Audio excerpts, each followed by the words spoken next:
Hi, I'm Rach and this is Pregnant Potato. Hey everyone, welcome back to my channel. Oh, hey Wiggles, you saying hello? I'm now currently 36 weeks pregnant and I'm getting very big and very uncomfortable. I feel like some kind of planet, some big moon. But Beanie will be here soon in about 4 weeks if she comes on time. So this vlog today is all about the second trimester essentials. Whilst I was editing the first trimester essentials, I just felt a wee bit disjointed and a wee bit unorganised, so I'm really sorry for that. I was a bit all over the place. I had a list of things that I was taking down as and when they came into my mind, but they weren't really organised. So what I've done now is I've organised my thoughts into my tips and my essentials. What I'm going to do is put this image here just on my blog so that you can download it as a checklist to use. It's basically what I'm running through today. I've got it on my phone. So let's get started. So first of all, tips. In Northern Ireland, we're under the NHS and you are given a green book of your medical notes. Keep these in the car. That was a piece of advice that a friend gave me, and it's been fantastic because we haven't always been at home when we needed to go to the hospital. Or one morning I had reduced movement and we needed to leave from work, and Mark works about 10-15 minutes away from me, so we had them in the car and we were able to go straight to the hospital. And at our last scan the doctor even said the notes are cold, so we must keep them in the car.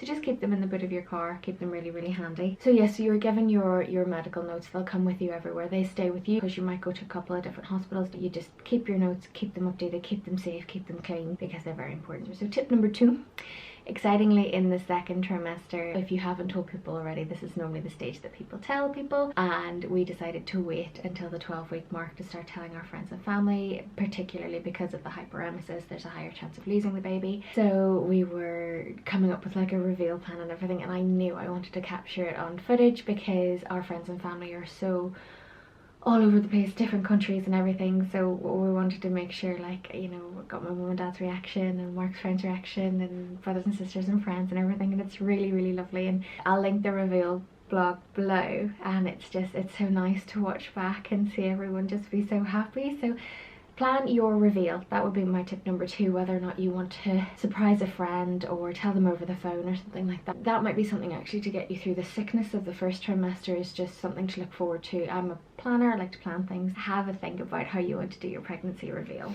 Tip number 3 is, even though you're probably not really showing at the 12-week mark, this is where your body's going to change a lot, from going from looking from, you know, a little bit bloated, you know, having put on a little bit of weight, things are a little bit tight, to you should have a proper bump by the end of the second trimester. In the third, as I said, unsexy planet. Yeah, I'm talking about you. Plan a bump photo shoot in advance. We went for our bump photo shoot at 6.5 months. And looking at the size I am now, my bump was definitely much smaller, even though it was big at the time because I've been measuring big. The images that we have are just incredible. They are so good. The photographers we used were 1021 Photography, who are friends of ours from way back when. They shot our engagement and shot our wedding, and we knew what kind of style we wanted, so we booked in with Shelley and Ricky over Christmas, and it was just, oh, it was fantastic. We were so relaxed in their studio, and the images that we've got I will just treasure forever. I'm going to pop the link to 1021 below, and also to my Instagram, where you'll see loads of the bump photos. Definitely I would really recommend getting a bump photo shoot done, and also sooner rather than later. And the reason I say sooner rather than later is, even though your bump is more pronounced in the third trimester, I had my belly button pierced when I was 16, and that bit has stretched, so it looks really red and sore, and it's not red and sore. I don't have any stretch marks yet, which is miraculous, and I'll come on to what oils and moisturizers I'm using in a minute. But I had like a little photo shoot with my wee bump out, and it looks much cuter than it does with this kind of big red stretch across the top of it. Yeah, plan whenever you'd like a bump photo shoot. I really recommend it. It was so good. They'll be memories we'll treasure forever. The 4th tip that I would say is understanding your maternity rights, and this is actually really important. Go on to gov.uk, have a look at what you're entitled to, sick leave with work, notifications. In work you need to submit like a MAP B form. You have to do that within a certain period of time to notify your employer if you are working, just to know your rights as well. Like, I was very sick with my hyperemesis, and now that I'm in the last 4 weeks of my pregnancy, if you take a sick day, you can actually trigger your maternity leave early. So it's important to know all those rights. The maternity legislation, I think, has changed 3 or 4 different times, and I am a solicitor, so I have gone through it myself, and I have printed out the legislation and made notes and amendments as to where it's changed and updated. You don't have to do that. If you want to, you can. It's just a natural thing for me to do. But have a look at different authentic websites, i.e. NHS, gov.uk, NI Direct, and see what your rights are as well. Have a look at statutory maternity pay, have a look at how it works. I'll pop the link to the maternity pay calculator down below, and you can figure out what you're entitled to, but start to get your head around what you're entitled to when you have to submit leave, even paternity leave as well, when you have to inform your employer, different things like that. So it's really, really important to be up to date with your rights. Pregnancy Sickness Support website has a good section, and there's a website called birthrights.co.uk, I think. I'll pop the link to everything down below. Read, research. No one is going to do this for you. I always assumed that there would be, you know, you have a maternity policy at work which covers the work maternity policy, but it's important for you as a pregnant woman to know your rights. So definitely do your research and reading around it. My 5th tip is about vitamin tablets. So after we did our reveal vlog and announced that we were pregnant, I put some images up on social media of my journey, because I hadn't been on Instagram in like 5 months, and people were like, where have you been? Are you alright? And I was like, oh no, I'm okay, just taking a wee break. So for those people who did notice and message me, like, that meant so much to me at the time, because I was like, there's people in the background caring about me, and that meant so much. But I put up a picture of like what my bedside had been like. So it was like water, Rich tea biscuits, sick bags, prescription bag, and then a box of pregnant care tablets. And I had 2 of my friends who contacted me and said that they had actually been more sick on the pregnant care. They had to change their vitamin tablets, and I changed my vitamin tablets, and it made a world of difference. So if you aren't feeling well and you're on a particular vitamin tablet, talk to your doctor. Not a doctor, no medical expertise at all whatsoever. Talk to your doctor, and just to see, it might be worth trying. It worked for me. Tip number 6 is about antenatal classes. We were very fortunate to get on a program that is run here in Northern Ireland called Getting Ready for Baby, and it is 6 different sessions, and they talk about feelings and the different stages of labour and what pain medication is available to you. And we had our most recent session there, and it was all about how to hold the baby, nappy changing and bathing and everything. So the classes were free to first-time parents, and I actually know some women who weren't able to get on the classes because they were so full. So if you haven't been able to get on a local NHS antenatal run class, definitely go to some form of antenatal class. For us, we didn't have a clue about babies. Yes, all our friends have babies and stuff, but we're fun auntie and uncle who run in, feed the baby sugar, and then run away. You know, it's even things like holding the baby coming out of the bath, and how to walk up and down stairs, and it's something that keeps me up at night. So it was really good to be able to ask a group of qualified midwives, you know, the questions that you needed to. So I would definitely recommend attending some kind of antenatal class. There's a lot of information, so don't be scared to take notes and take everything down. Yes, you're not going to be like, hang on a second, the baby's this, you know, let me refer to my highlighted books and everything. Like, my mum actually said to me, one of the best pieces of advice, because I had all these pregnancy books and everything, and my mum was like, but the baby hasn't read the books. And it's like, yes, very true, the baby hasn't read the books, but I need to know things like what temperature the baby should be, and what temperature bath water should be, and, you know, do I swaddle, do I not swaddle, you know, how do I change a nappy? I've never changed, like, I've changed nappies before, but like they've always been wet, not dirty, and it's only been like twice with my nieces, because I was holding one of my nieces and she started to poop, and I was like, nope, need an adult, not my child, not my problem. So can't do that this time. And kind of alongside that, tip number 7 is about researching the hospitals that are close to you. So we have 3 in Belfast that have maternity wards: Ulster, the Royal, and the Mater Hospital. So the Mater Hospital is midwife led, so there's no theatres in case you need a C-section. You can't have an epidural there. We had a tour of it, and that's what I would recommend as well. They have videos on their websites, but if you can, go to the hospital and get a feel of it. And I really love the feel of the Mater Hospital. Each room has like a pool, and it's all very relaxed and very into hypnobirthing, and I really enjoyed it. If you need an unplanned or an emergency C-section, you have to get in an ambulance and go across to the Royal Victoria Hospital, which is 5 minutes by ambulance, but you have to get out of the Mater hospital, get into the ambulance, travel by ambulance, get out, you know, it's precious time. And I had a nightmare that I was in one hospital and I was stuck and I couldn't get to the other, and I was losing the baby and everything.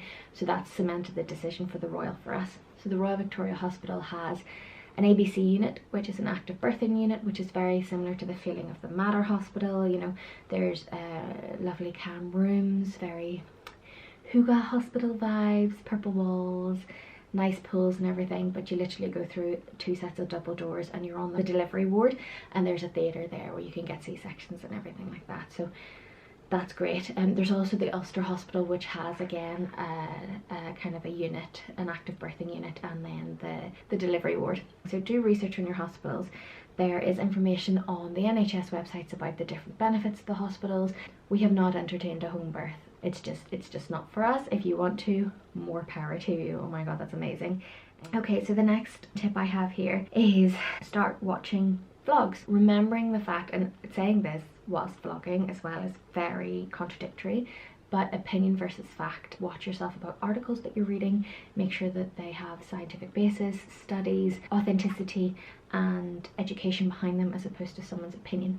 So obviously all of this vlog is my opinion and what helped me through my second trimester, but I've always kept that in mind whenever I've been researching, because everything is so contradictory and it can be very overwhelming whenever you are just trying to find a piece of information. Start watching vlogs, not TV shows. I started to watch One Born Every Minute and Mark was like, I do not think this is a good idea. He thought it was going to put the fear of God into me. What it actually did was made me realise that this is not how I wanted to not behave during my pregnancy. That's not right. I only watched a couple of episodes, but just I didn't want to be screaming at him, telling him that I hated him and I was going to eat his soul, you know, that type of panic. And there was one woman in it who wasn't mentally prepared at all. She's like, I can't do this, I can't do this, I can't do this, and you're just panicking. This is coming for you whether you're ready for it or not. So I wanted to, it made me want to be prepared as possible.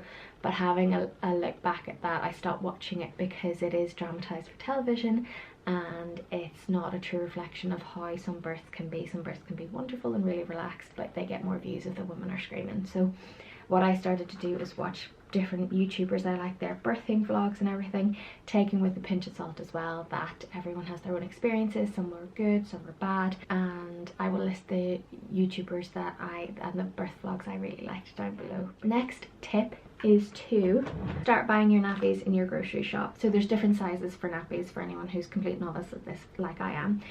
Zeros are teeny tiny nappies. The reason this is open is because there's loads of them in the hospital bag.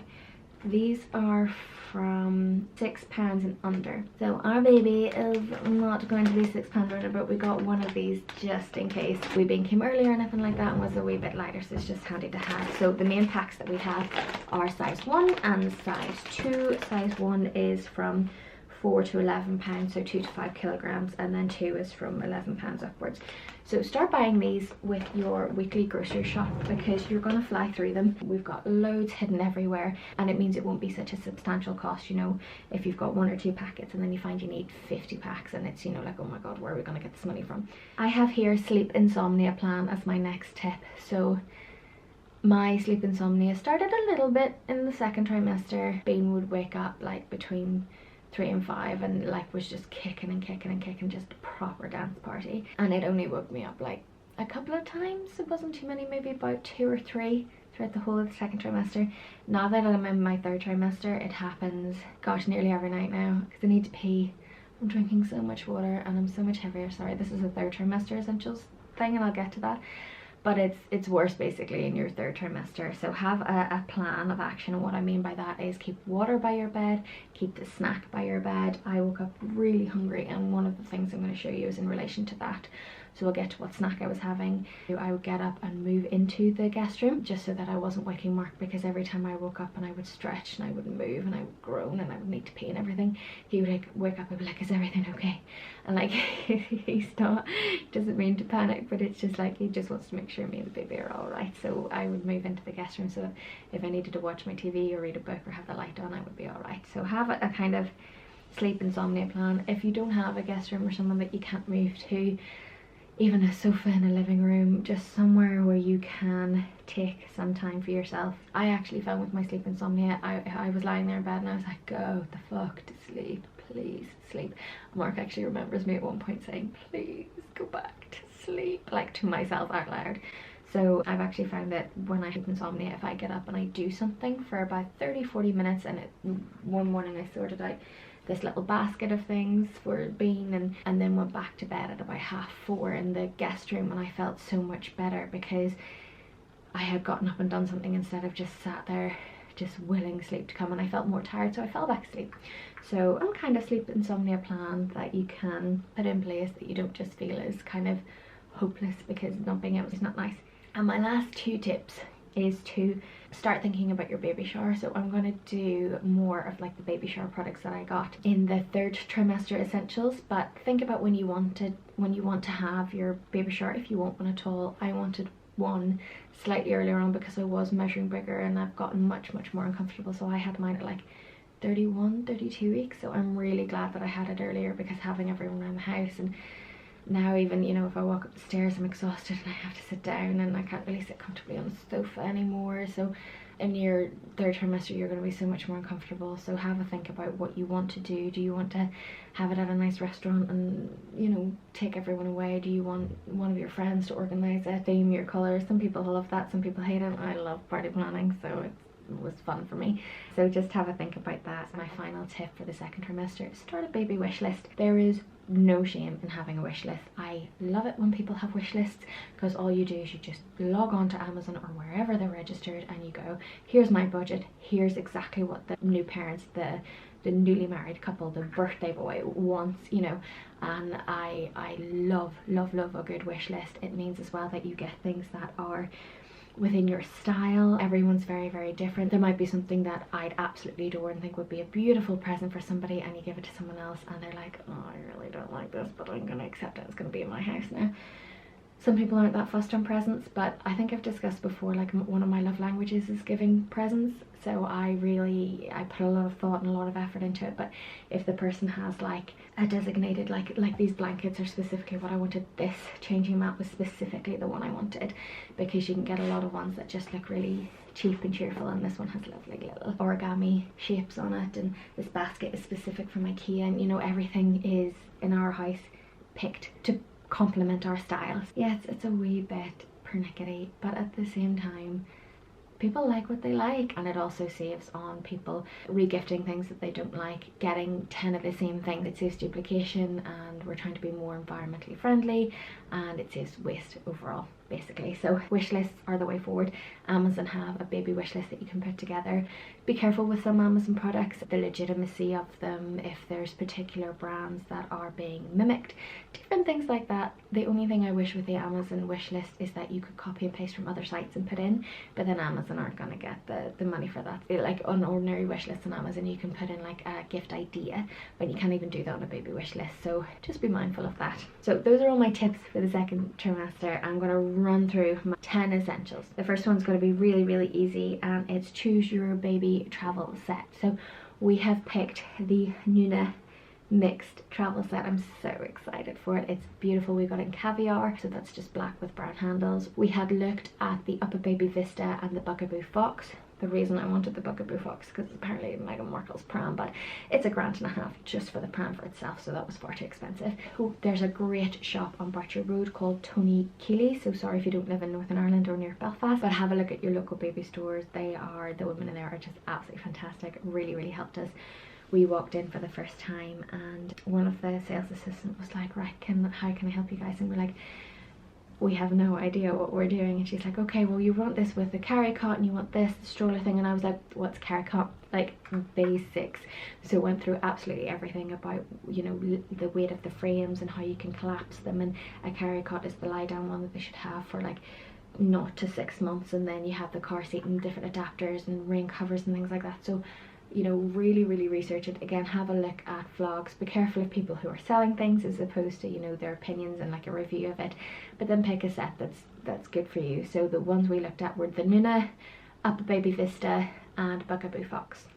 Next essential is your moisturizers and oils. I would start using these just as soon as you feel that your body is starting to expand. I started using these at the end of the first trimester just because I was a little bit bloated, to get kind of used to it, because I'd be very bold about putting on moisturizer. You know, as you get bigger, it's more important to do this once a day, twice a day, however, you know, if you feel it. And do not itch your belly.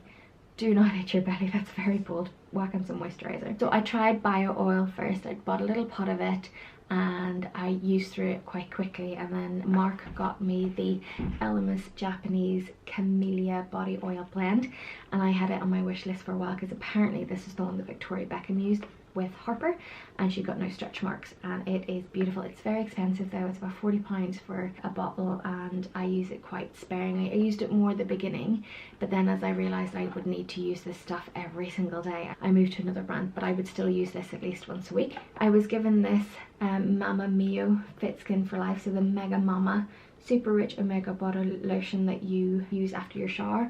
I was given it as a present at my baby shower, which is really lovely, so I've been using it and it's great. But my favourite set of moisturisers so far has been the Super Duper Creamy Deluxe Shea Butter Body Lotion.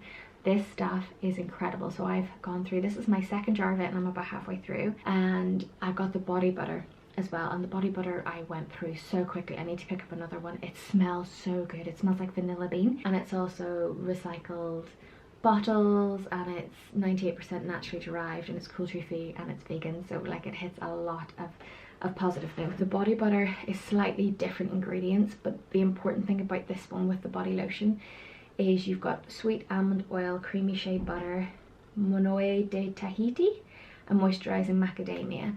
The smell of this stuff, oh god, it's so nice. I'm in love with this stuff. I got it in Boots and it was on 3 for 2, so I think these were £10 each, and then I got the body butter for free, and I have a small body butter as well that I got from my handbag, so I'm bringing it to the hospital with me. It's in my hospital bag. The most important ingredient in this one though is the sweet almond oil. In a what to expect video, I was looking at like stretch marks and bumps and creams and everything like that, and one of the things they recommended was almond oil, and I was like, ah, I am on it. So this one is by far my favorite. I will link it down below, and any products that I have that I can, I will try to link down below, but this one is so good. Oh, they support water aids, so do I love it even more now. Amazing, really great product. Really recommend this, super good. Next on our essentials list, sick bags. Again, yay. The hyperemesis is still ongoing for me. I'm still being sick. Not as bad as I was. It is definitely better, and I have never been admitted into hospital with it, thank goodness, but it is still prevalent for me in the 3rd trimester. In the 2nd, it lasted for me till about 6 months. So sick bags were just a necessity. So I've said about them in the 1st trimester essentials, sick bags all the way. A seatbelt adapter and a scarf. I was very uncomfortable with the seatbelt being across my bump, and I was kind of holding it, and Mark got me this as a present. So I'm going to insert a video and it'll show you basically how to use it, and I'm going to insert that now. So this is the seatbelt adapter. Okay, and this is me sitting in the car, so you have to hike your clothes up, which is not very ladylike, and then this is very hard to do one-handed. You loop the belt like this, and then plug yourself in, so you look a bit of a mess and your dress is hiked up, which is why I always think to have, oh my goodness, a little scarf over you like that. Right, let's go. Yeah, that's the video really. A scarf is kind of essential just for decency, because I just wear a lot of dresses. If you're pregnant in the summer, you know, it's a wee bit different, but have something you can put over your lap if you want to. You don't have to if you don't want to. That seatbelt adapter made me feel a lot more comfortable, and now whenever I get taxis and things, you know, that don't have them, I'm very cautious. Like, I would still hold my seatbelt slightly further out because I prefer to break both my arms than the bump be hit. My next set of essentials is maternity clothes. I was in maternity jeans from 9 weeks. I've had a friend who didn't need them until she was 20 weeks. So it depends on you and your size of your bump, and it doesn't matter when you need them. One thing I would say with maternity clothes is I was really confused at the beginning. It's like, do I get my size? Do I go a size up?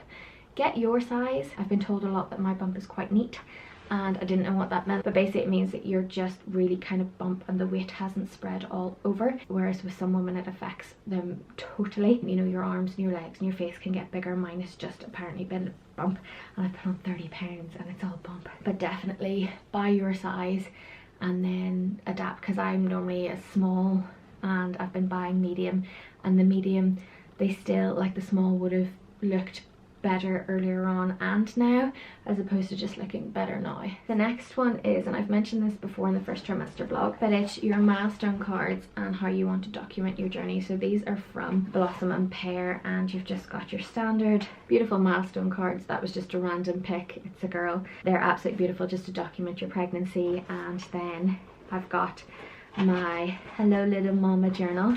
What I've been able to do is just document the pregnancy, and we have a Polaroid camera, so I've been able to just stick everything in it as well, and those are the 20-week photos, so it's really cute. I really enjoy it. I've always enjoyed journaling and being able to look back at things like big moments, and reading all diary entries of like when I was 11. I don't always keep a journal, but I just thought this was pretty important. They are from Australia, so Mark ordered the first 2 for me, and there's actually a customs charge which we're a wee bit raging at, but there's an awesome site called Mum to Be, and I'll link it below, and they do the journals as well, and they also do the bibs doodies that are really popular and all in Instagram photos. So we don't know whether or not we're going to give this to the baby yet, but we've got one just in case. My next essential is a hot water bottle. Oh my goodness, this is so important. My back is killing me, and has actually been since the second trimester, just because, as I say, I'm neat, so I'm bump heavy, so my back is just like that. It's just really arched all the time, and it gets very sore. I had a physio appointment, and she says I have stiffness and tightness at my back, and that the hot water bottle really helps with that. It has helped me so much. I bring it to work, and I just sit with it in behind me and work. I don't bring it into meetings, but if the meeting's really long, I have to get up and stretch and everything. So hot water bottle is so good, especially whenever you settle at night time. If you have a pregnancy pillow and your body just relaxes, and then it just, I get hit with a lot of pain at that point because I've been carrying the weight all day, and then it settles, and then I'm just like, oh my god, I'm so sore. So hot water bottle is amazing. I was saying about the sleep insomnia, about having a plan. These are the snacks that I've been having. So these are Farley's rusks. I remember having these when I was a baby and when I was little, and I love them. They're really tasty. They're just a little plain biscuit you can have in the middle of the night, and one rusk provides 20% of your baby's daily iron requirement, which isn't 20% of my daily iron requirement, but there's loads of good ingredients and everything in there, and they're just handy and really simple and really tasty, and they remind me of my childhood. So have a snack that you can have in the middle of the night if you are absolutely starving, that you're not going to overdo it, because again, if I eat too much, I feel a bit sick. So Farley's rusks. I started having baths again in the second trimester. I was really worried in the first trimester. I like my baths quite hot. It really helped with the pain in my back and everything. It was just a nice way to relax, and Beanie would go mad in the water and say, hello, yes, talking about you. So I've started having baths again. Really love them. But one of the things that I have been using, and this is something that Mark got for me, this looks like a towel. It's a surf poncho. So this is basically something that you whack on in the car park. It just means that you can whip off your wetsuit and not be naked in a car park, which is fantastic, really. No public indecency here. But I found them really good, especially as I've gotten much bigger, because towels don't wrap around you. Dressing gowns, kind of, as I said, much bigger, have gotten a bit of a gap in them. Get out of your bath, do your body butters, do your oils and everything, and instead of putting on a dressing gown that's going to soak that in, wait a couple of minutes, you know, clean up your bathroom, and then whack your surf poncho on, and you know, it touches you in like a couple of places but not everywhere, so your oils and your lotions and potions still have time to absorb all your, you know, all your oils in the right places. So definitely a surf poncho. It doesn't really match the decor of our home, that's the only thing. It's pretty, like, I love navy and white stripes and blue and white stripes, but I can't find like a really nice non-surfy one, you know, just one for home. So if anyone has any, or like any links or anything, pop them in the comments below. I'd really love to see them. My last second trimester essential are these hypnobirthing books. The hypnobirthing breathing techniques are fantastic for nausea, but even just the kind of stress and panic and everything like that. I've started reading this one, which is the original hypnobirthing. It's the Mongan method, because it's Marie Mongan who wrote it. and I got to like the first 3 or 4 chapters, and I wasn't really into this one as much because it was just about like how the process started, and I was like, no, I want practical tips. So I then bought this one, which is the Hypnobirthing Practical Ways to Make Your Birth Better from the Positive Birth Company, written by Siobhan Miller, and it just dives straight in about the practical tips to help you with hypnobirthing. It's amazing. This book actually made me really want to be in labour and go through it and everything, so really recommend this book and the Positive Birth Co website. So that is all of my tips and essentials for the second trimester. If you have any that you couldn't live without, please pop them in the description below, because whenever I was watching people's vlogs, I would go through the comments to see what other people could or couldn't live without, and that actually really helped me. So yeah, I really hope you enjoyed this video, and the next one in the Pregnant Potato series will be the 3rd trimester vlog, so I hope you enjoy. Bye.